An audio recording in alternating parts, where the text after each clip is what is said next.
Halloween. So, for this special holiday video, I thought that we could just gather around this cozy little fire that I made here. And I could tell you some very scary stories.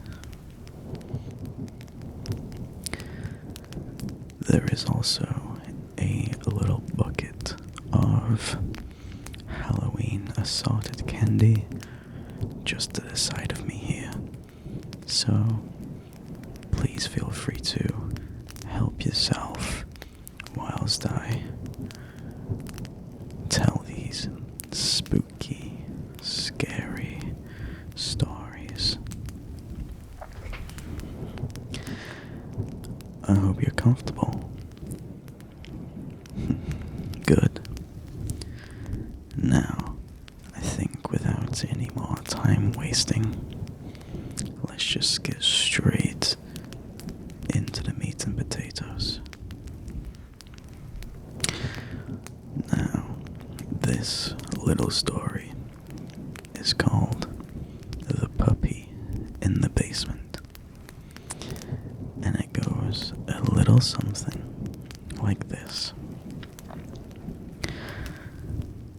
Mommy told me to never go in the basement, but I wanted to see what was making that noise. It kind of sounded like a puppy, and I always wanted to see the puppy.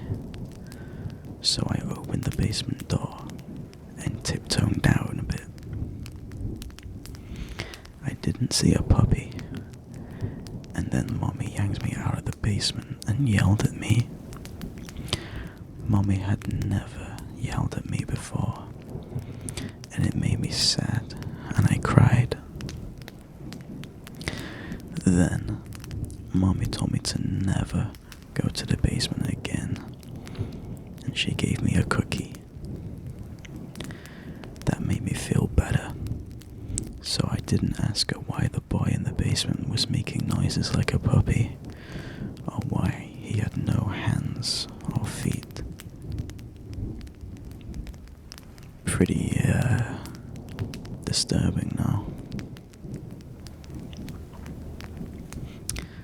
Anyway, let's get on with the second story of tonight, which is called Nunchucks. When my daughter was 2, I found her twirling paper towel tubes tied with twine in the air. I asked her what she was doing. She said she was practicing her nunchucks. I was very confused, as she'd have no way of knowing what they are. I asked her what she meant, and she said that Adam had told her how to make them and showed her each night how to use them. She went on to say that Adam told her to practice because she may need to know how to defend herself someday. I almost freaked out, but I asked her what Adam looked like. She said he was tall, blonde, and had blue eyes. She said, "Mommy, you know how he looks. You know him. He died of a headache." I had to leave the room. You see, 4 months before she was born, my tall, blonde, blue-eyed, martial arts pro friend had died of a brain aneurysm at the age of 27. She had not spoken of him since that day, so I'm not sure if I scared her with my reaction, or if she had completed her lessons. Very, very interesting indeed. This third short little spooky story is appropriately called There's Someone Under the Bed.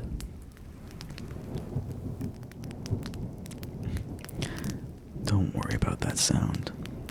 It was just lightning. No need to be afraid. Anyway, where was I? Oh, yes. There's someone under the bed. And it goes a little something like this. I began tucking him into bed, and he tells me, "Daddy, check for monsters under my bed."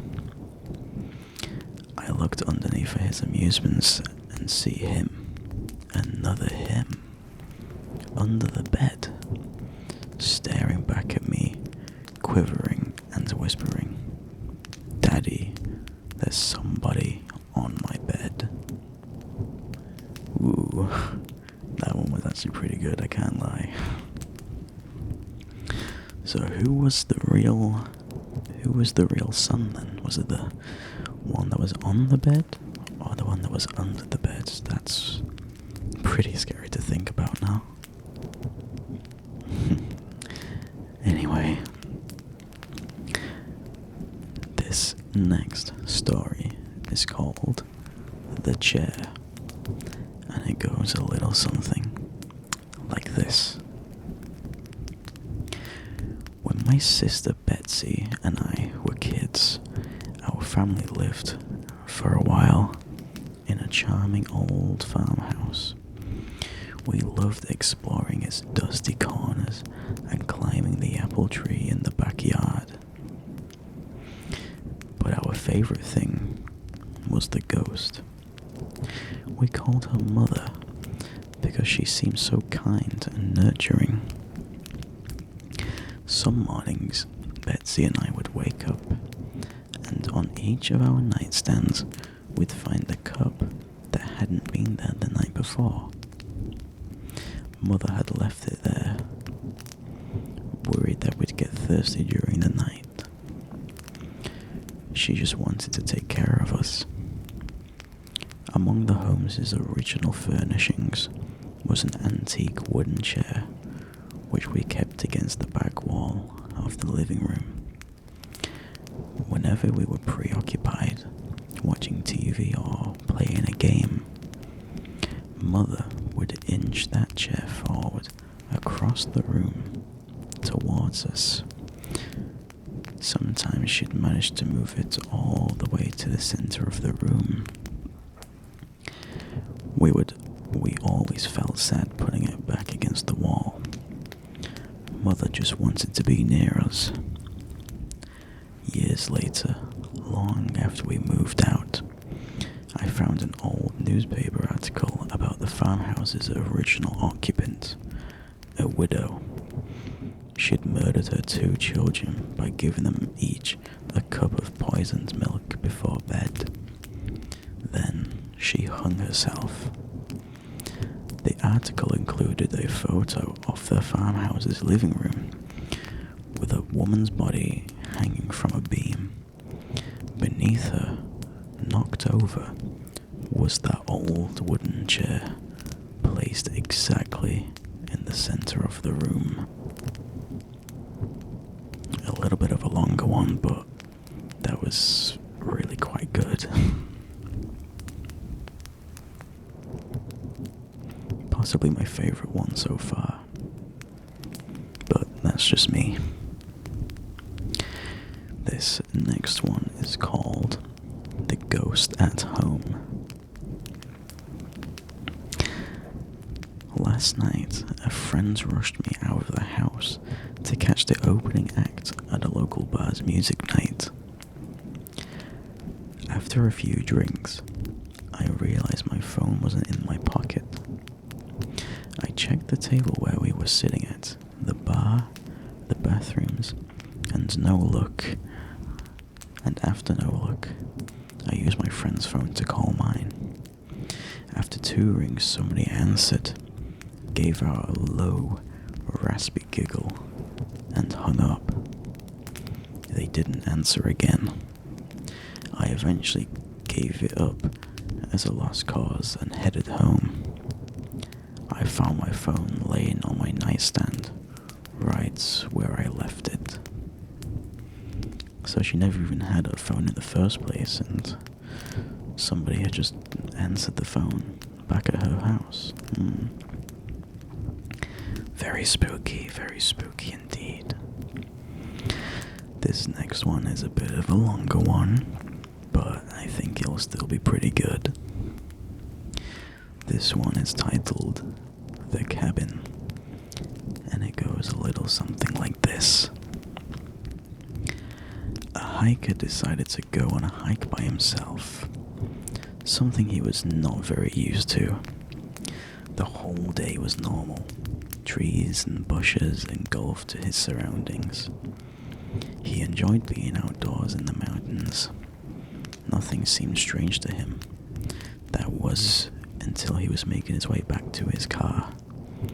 He figured an 8-hour hike was good enough. The sky was already getting dark, and he needed to get back fast. What was odd was how much he didn't recognize the trail back. He began to panic. Night had already taken over, and all he had was a flashlight and no clue on how to get back. He knew it was already too late and too dangerous to keep going through the perilous forest. He began to worry that he would not have shelter for the night, when almost luckily enough, he stumbled across a broken down cabin. It was dark and seemed like no one has visited in years, but he knew it was the only place where he could rest until daylight, especially since his flashlight was already running out of battery. He knocked on the door a few times, but no one answered, so he let himself in where, strangely enough, a perfect bed fitted for one person awaited him in the center. He knew that if the owner came back, he could explain himself. He was sure that the owner wouldn't mind, or was even possibly dead. So he went ahead and got himself comfortable in bed. As he tried to sleep, he couldn't ignore the collection of paintings around the room. Portraits of strange-looking people, all peering at him, each wearing a smile that sent chills up his spine. Not too long after this, his exhaustion from the hike got the best of him, and he was able to ignore the faces. The next morning, he got up early and was shocked to see that there was no paintings around the room, but windows. Ooh, very spooky, very, very spooky indeed. I have another one here for you. It's called The Red Wristband. A doctor was working at a hospital where the patients were tagged with colored bands. Green means alive, red means deceased. One night, the doctor was instructed to get a few supplies from the basement of the hospital, and so he headed to the lift. The lift doors opened, and there was a patient inside, minding her own business. Patients were allowed to roam around the hospital to stretch, especially those who have stayed long. The rule was to be back in their rooms before 10. The doctor smiled at the patient before pressing the number for the basement. He found it unusual that the woman didn't have a button already pressed. He wondered if she was heading to the basement too. The lift finally reached the floor where the doors opened. In the distance, a man was limping towards the elevator, and in a panic, the doctor slammed the elevator button to close. It finally did, and the lift began to ascend back up, the doctor's heart pounding. "Why did you do that?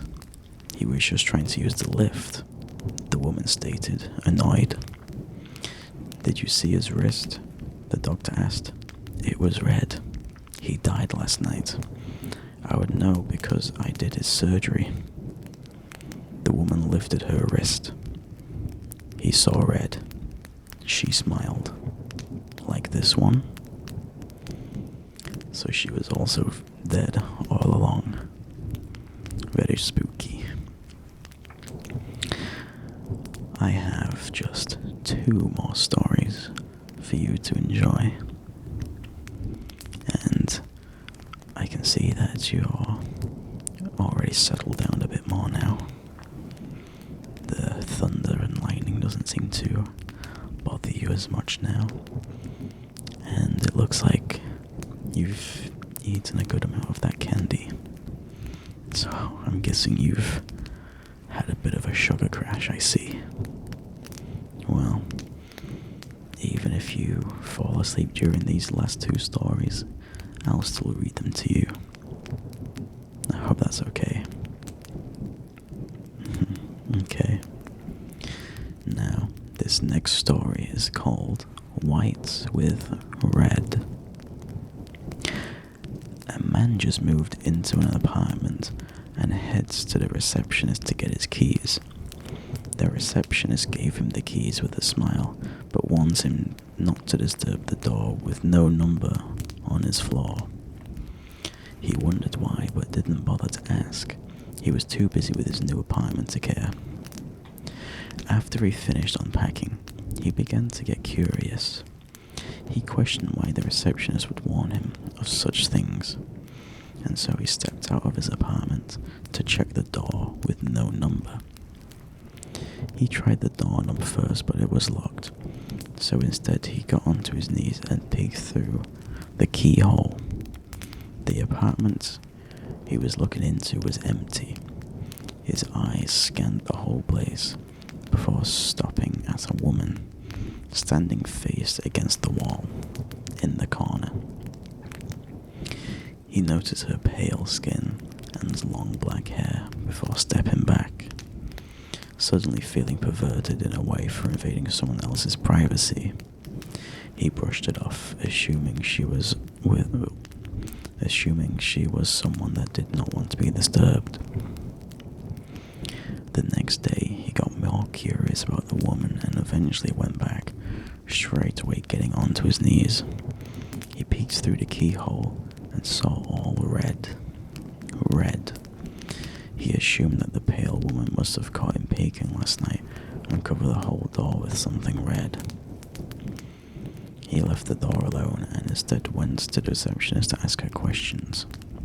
The receptionist sighed and asked, "You looked through the keyhole, didn't you?" He admitted to it, and so she felt obliged to tell him the story. She told him that a couple used to live in that apartment a long time ago, but the husband went crazy and killed his wife. However, this couple wasn't normal. They had pale skin, black hair, and red eyes.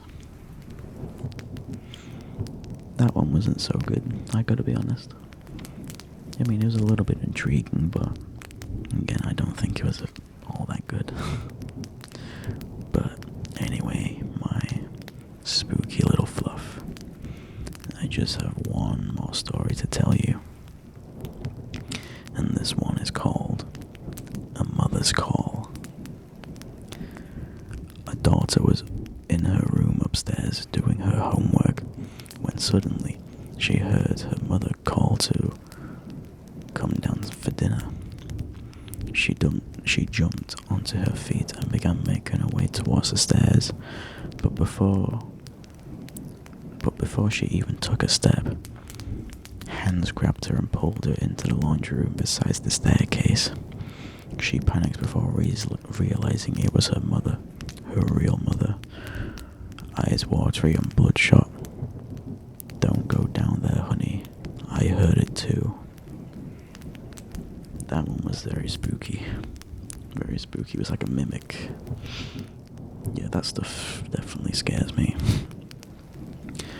But anyway, fluff. I think that's about all the time I have for on this spooky Halloween night. But hope you've enjoyed your stay with me tonight. And I hope you can sleep after all these spooky stories. But anyway, good night, my little fluff, and